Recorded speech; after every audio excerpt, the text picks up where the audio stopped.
Your bread is only going to be as good as your starter is. Starter is the foundation, solid foundation of your sourdough bread. So if you do not have a strong, healthy starter, you could do every single step absolutely perfect by the book and it will still not turn out. Okay, so I need you to understand that having a healthy starter is key to having a good loaf. Okay, I have two starters. This one is my precious baby that I keep on the counter and I feed daily. And you will notice that she has bubbles, light and airy, jiggly, full of bubbles, sweet, slightly yeasty smell to it, very pleasant, jiggly, doubled in size, just absolutely beautiful. This one I have not fed in a couple days. Not jiggly, it is a solid mass.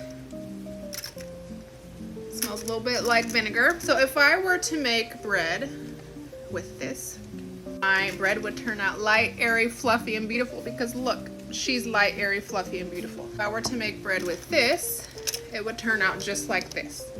Dense, gummy, and flat.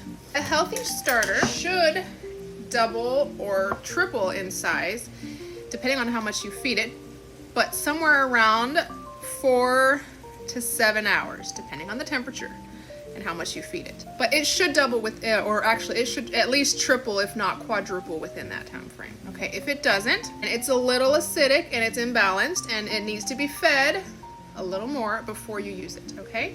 If you feed your starter, 8 hours have passed and it's just barely risen just a little bit, then that's your sign that your starter is not strong enough, okay? Just wait, because your bread is not gonna turn out. It will, but I mean, you'll still have some bread, but it'll be a little not so nice. So just feed it a little bit more, okay? So again, if your starter is not acting healthy, your bread's not gonna be nice, okay?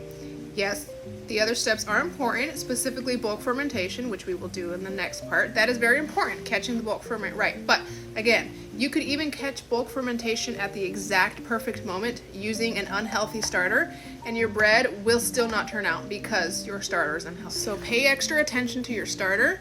I feed it a little bit differently because I keep mine on the counter and I feed it every single day, okay?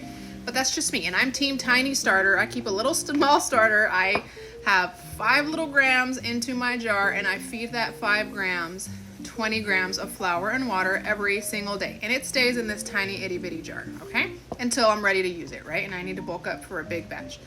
But you don't have to do that, okay? If you are not going to feed your starter, keep it in the fridge. That's fine. Take it out a week for maintenance and feed it. But if you don't and it goes longer than that, that's fine.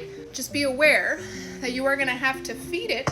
Plan ahead, and you're going to have to feed it for a couple days in a row before you get to make bread, and then make sure it's doubling in size before you make bread with it. So again, in your fridge, if you're not going to use it and you're not going to make bread, that's okay. Just know and plan ahead that the day that you are going to use it, just plan ahead 2 days and then feed it, get it out and feed it for 2 or 3 days, and just make sure that it's healthy before you make bread, because sourdough is a 2+ day process and you don't want to waste all your time making this loaf of bread with an unhealthy starter and it's just not going to turn out, okay? So spend a little extra time, save yourself some headache, and feed your starter. Make sure it's active, bubbly, rising. Look at all those bubbles. Rising within 4 to 7 hours after feeding it. Smells slightly sweet and yeasty before you make your bread, okay?